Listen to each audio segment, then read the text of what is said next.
Bonjour à tous et bonjour à toutes. Alors aujourd'hui, nous allons vous parler du palmitoyl éthanolamine, donc le PEA. Alors qu'est-ce que c'est exactement? À quoi est-ce qu'il va nous servir? Quelles sont ses applications? C'est ce qu'on va voir aujourd'hui avec Amine Gasmi. Mais avant ça, n'oubliez pas, vous pouvez retrouver toutes nos vidéos sur la page Facebook Science et Nutrition et également sur la page YouTube Nutrilogix Cédric Lapeau. Alors bonjour Amine. Oui, bonjour Cédric. Alors tout d'abord, est-ce que tu peux nous dire ce qu'est exactement le PEA? Alors le PEA, c'est, comme tu l'as dit, c'est le palmitoyl éthanolamide et non pas éthanolamine. Donc Mhm. il fait pas partie de ma famille, la famille des amines, mais c'est un cousin un peu éloigné. Euh, donc c'est un endocannabinoïde en fait. Il y a trois endocannabinoïdes Mhm. principalement. Donc on a l'anandamide notamment, on a l'OA aussi, l'oléoïl éthanolamide, et on a le palmitoyl éthanolamide. Et c'est celui-là donc dont on parlera aujourd'hui, donc le PEA, à ne pas confondre avec un autre PEA, donc le phényléthylamine, qui est un neurotransmetteur qui vient de la phénylalanine, Mhm. qui est voilà, une sorte d'amphétamine, Mhm. amphétamine naturelle. Donc là, on ne parlera pas de ce neurotransmetteur, on parlera du PEA, l'endocannabinoïde, justement. Et donc, ce PEA existe, alors on le produit naturellement, hein, bien sûr, c'est un endocannabinoïde, et il existe donc dans certains aliments, notamment, ça a d'ailleurs été découvert notamment dans certains aliments comme le jaune d'œuf, par exemple. Mhm. Et donc, il participe à ce système endocannabinoïde qui a des effets très complexes. Donc, voilà, donc on peut renvoyer vers pour plus d'explications, on peut renvoyer vers des vidéos, des conférences qu'on a déjà faites Mhm. sur notamment le CBD, sur Ouais, les phytocannabinoïdes, notamment la conf avec Patricia Bourguignon, voilà, tout à ou fait, d'autres ouais. vidéos là-dessus. Je mettrai tout ça en lien, évidemment. Ouais. Alors, tu nous parlais de sources alimentaires, les jaunes d'œufs. Est-ce qu'on peut le retrouver dans autre chose que dans les jaunes d'œufs? Oui, on trouve ça dans la lécithine de soja aussi. La Mhm. lécithine de soja, bah, c'est une matière première qui est très utilisée en agroalimentaire et notamment aussi dans les compléments alimentaires, voilà, comme excipient et comme source notamment de phosphatidylcholine et de phospholipides en général. Donc, puisque c'est de la lécithine de soja, donc dans le soja, Ouais. mais surtout plus concentré dans la lécithine de soja, dont notamment les oléagineux, le poisson gras, l'avocat notamment, les Mhm. laitages en moindre quantité. On en a aussi dans le lait maternel, justement. Euh, voilà, donc c'est les principaux aliments dans lesquels on en trouve le plus. Alors, et comment est-ce qu'il va être synthétisé?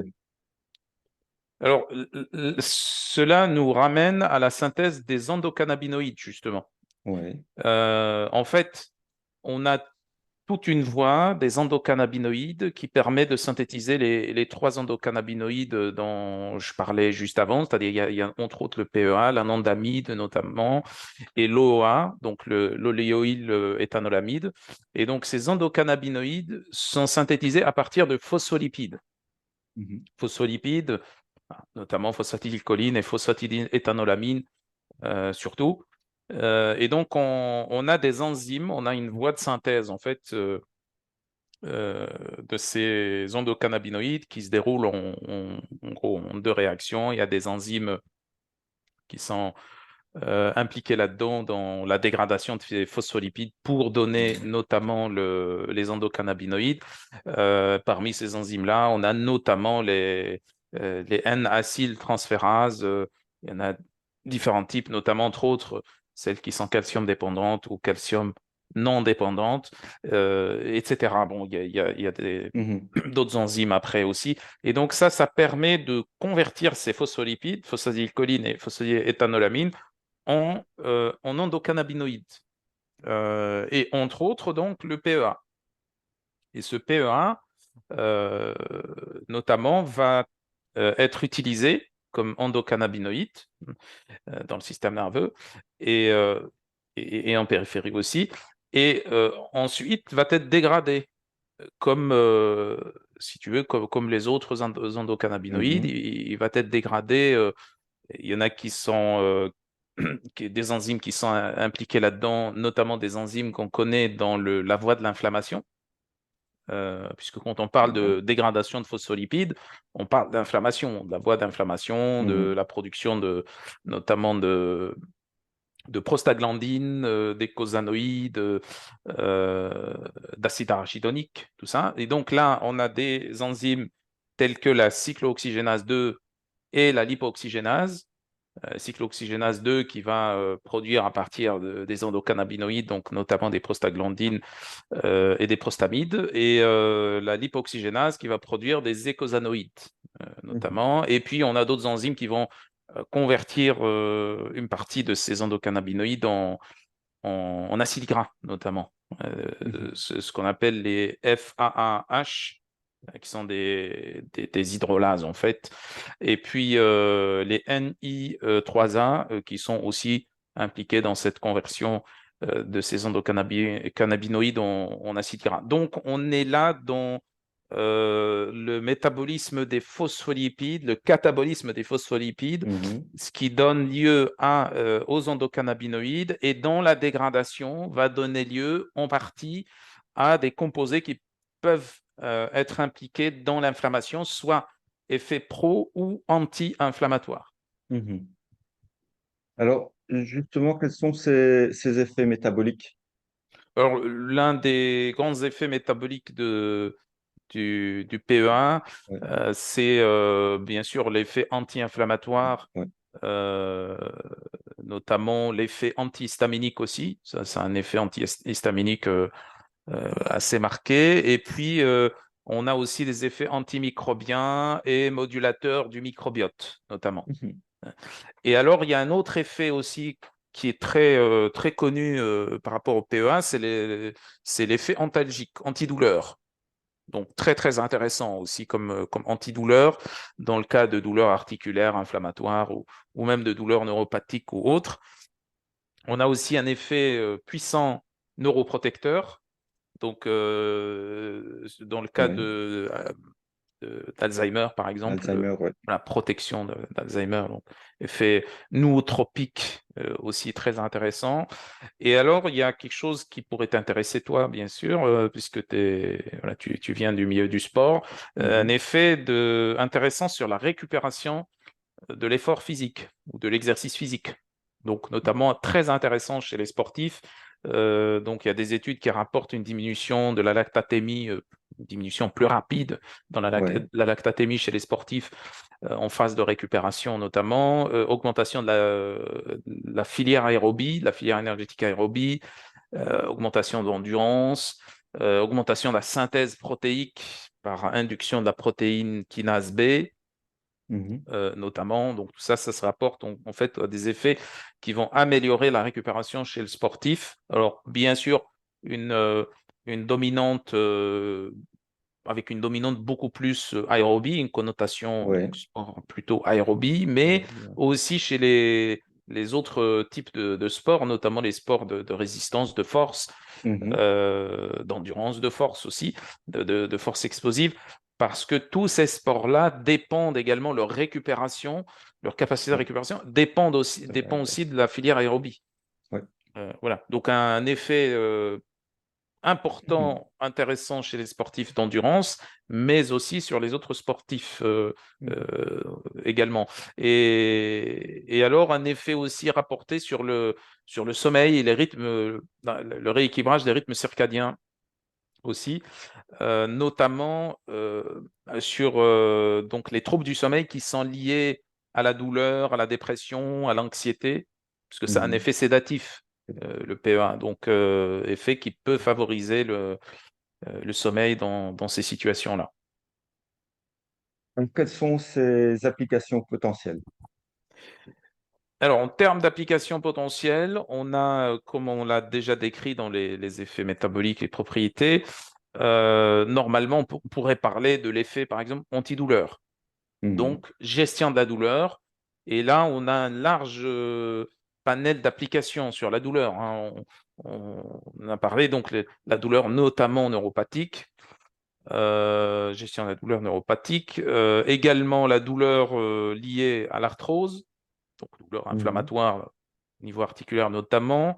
Et toujours dans le cadre des douleurs inflammatoires, on a ce qu'on appelle les DOMS, les Delayed Onset Muscle Soreness, les fameuses douleurs qui apparaissent suite à un entraînement sportif. On revient donc là aux Mhm. sportifs, les DOMS. Ça améliore aussi ces On douleurs-là. Et donc, parle ça des rentre. douleurs musculaires, là. Oui, c'est des Oui, douleurs ok. musculaires Mhm. suite à l'entraînement, ce qu'on pourrait Mhm. aussi appeler courbature. Ouais. Mais pas que. Les DOMS, c'est plus large. Mhm. Les douleurs menstruelles chez la femme, Mhm. les maux de tête aussi. Voilà, il y a quand même, etc. En tout cas, ça a une très très bonne application dans le cas de la gestion de la douleur. Les troubles du sommeil, on en a parlé. Donc les troubles du sommeil qui sont liés à l'anxiété, à la douleur également, un peu style CBD, ce qu'on avait déjà évoqué Ouais. par rapport au CBD, mais là, ça a un effet encore plus intéressant que le CBD. Mhm. L'arthrose aussi, donc arthrose, polyarthrite rhumatoïde, ouais, voilà, et tout ce qui est syndrome inflammatoire articulaire. Ouais. Les troubles de l'humeur également, et surtout l'anxiété. Donc on a dit que Mhm. ça a un effet sédatif intéressant. Donc le déclin cognitif également est une des bonnes applications du PEA. Donc ça a quand même un effet de prévention intéressant Mhm. contre Alzheimer, voire d'amélioration Alzheimer. On a par exemple des utilisations, des combinaisons, études sur combinaisons lutéoline PEA, Mhm. très intéressant donc dans la gestion voilà, des problèmes de démence, Alzheimer, euh, etc. Donc aussi Mhm. problème de mémoire, dans ce cas-là, on peut rajouter, mais là, on est vraiment dans un trouble neurodégénératif avancé. Donc on a quand même cet effet neuroprotecteur contre la neurodégénération, c'est surtout Alzheimer. Mhm. Et on a donc l'amélioration de la performance sportive aussi. Donc ça, c'est vraiment un produit C'est pour clair. sportifs, le PEA. Mhm. Très intéressant parce que tout ce qu'on a évoqué comme application, comme propriété, ben, on peut le retrouver chez le Ouais, bien sûr, sportif. chez le Il y a de sportif, ouais. l'inflammation, il y a le Ouais. stress oxydatif, il y a la performance aussi physique et cognitive, il y a la récupération, tout Mhm. ça, la baisse de la lactatémie, l'anxiété, le problème de sommeil, les problèmes articulaires, musculaires, les DOMS, tout ça. C'est vraiment un produit excellent pour les sportifs. Et sinon, tout ce qui est troubles dysimmunitaires liés, comme je disais tout à l'heure, c'est un effet antihistaminique. Donc, soit les problèmes inflammatoires, on a quand même un effet intéressant, immunomodulateur intéressant, et surtout les troubles liés à l'histamine, les Mhm. allergies, les SAMA, les intolérances à l'histamine. Mhm. Ça pourrait être une application potentielle également là-dessus. Et donc, on pourrait résumer l'effet du PEA euh, en disant que ça va avoir à la fois un effet sur la douleur, sur l'inflammation et sur la récupération globale de l'organisme, la Mhm. capacité de récupération de l'organisme. Alors, quand tu parles des sportifs, évidemment, la première question qui va venir de tous les sportifs, c'est est-ce qu'il pourrait y avoir des problèmes au niveau du test antidopage? Non, ça n'a pas c'est pas une molécule interdite. Mhm. Il n'y a aucun problème par rapport à ça. C'est un euh, composé ergogénique, certes, Mhm. mais qui n'a pas d'effet dopant. On n'est pas sur du médicament ou sur des pratiques illégales voilà, de dopage. Ici, c'est de l'optimisation métabolique. C'est comme quand on prend telle vitamine ou tel Mhm. composé micronutritionnel. D'accord. Question suivante, c'est beaucoup de gens se posent, et on va pas refaire toute une vidéo là-dessus parce qu'on en a déjà, mais beaucoup de gens se posent la différence entre CBD et PEA. En quelques mots, est-ce que tu peux Oui, nous dire? déjà une différence de nature. Le Mhm, CBD n'est pas un endocannabinoïde, c'est un mhm, phytocannabinoïde, c'est un terpène, le CBD. Ce qu'on disait dans les autres vidéos qu'on a faites sur le CBD, c'est un terpène. C'est ouais, une substance phyto, donc qu'on trouve dans des plantes. mhm. Et qui a bien sûr une affinité avec les récepteurs endocannabinoïdes, CB1, CB2. Mhm, Et bien sûr, les autres, je parle en général parce que là, tu poses la question par rapport au CBD, mais je sais que mhm, voilà, la question, globalement, on peut la requalifier par rapport aux phytocannabinoïdes en général, ouais, parce que le CBD, c'est le plus mhm, connu des phytocannabinoïdes. Mais en parlant des phytocannabinoïdes en général, souvent on dit, voilà, il y a le CBD, le CBG, mhm, CBC, etc. Donc tout ça, c'est des phytocannabinoïdes, c'est des terpènes, c'est pas mhm, des endocannabinoïdes. Là, on parle d'un endocannabinoïde mhm, tel qu'on le synthétise nous-mêmes. Donc, c'est une molécule qu'on retrouve, donc le PEA, qu'on retrouve dans l'organisme, qui est ouais, synthétisé naturellement. mhm, Le CBD, on ne le synthétise pas. C'est une molécule qui mime l'action des endocannabinoïdes. Donc, c'est très différent. C'est mhm. des effets complémentaires, mais très différents. Ouais, et après, Alors, le CBD a des effets sur, on va renvoyer vers la vidéo, ça a des effets mhm, notamment sur la douleur, ça a des effets qui ont été décrits, mais pas suffisamment, mais des effets notamment sur un effet cancérogène, notamment un effet sur l'épilepsie, c'est décrit, on a même des médicaments qui ont été développés sur ça, donc CBD, épilepsie, mhm, certains types d'épilepsie, voire CBD avec THC combinaison. Donc, je parle bien de médicaments mhm. qui ont été aussi mis sur le marché pour ces indications-là. Donc, ça a des indications un petit peu différentes du PEA quand Voilà. même. Mm. Alors, on revient bien sur le PEA. Quelles sont les précautions d'usage? Alors, bien sûr, les précautions d'usage, on n'en a pas beaucoup par rapport aux contre-indications. Ben, Mhm, voilà, par précaution, on a grossesse, allaitement. Alors, certaines bases de données rapportent aussi des contre-indications par rapport aux petits-enfants, donc les enfants de mhm, 4 ans ou moins, Euh, mais pas plus que ça en termes de contre-indications. Donc, c'est un composé qui est relativement sécuritaire. Ça peut avoir aussi des interactions, et surtout, ce qui est le plus rapporté, c'est les interactions avec les somnifères, notamment. mhm, Somnifères et sédatifs, les médicaments, hein, somnifères et sédatifs, ce qui est normal parce que ça a aussi un ouais, certain effet sédatif, le PEA, et donc cet effet peut se rajouter aux effets sédatifs de certains médicaments, ce qui mhm, pourrait augmenter l'effet sédatif ou la sédation. Donc c'est une interaction.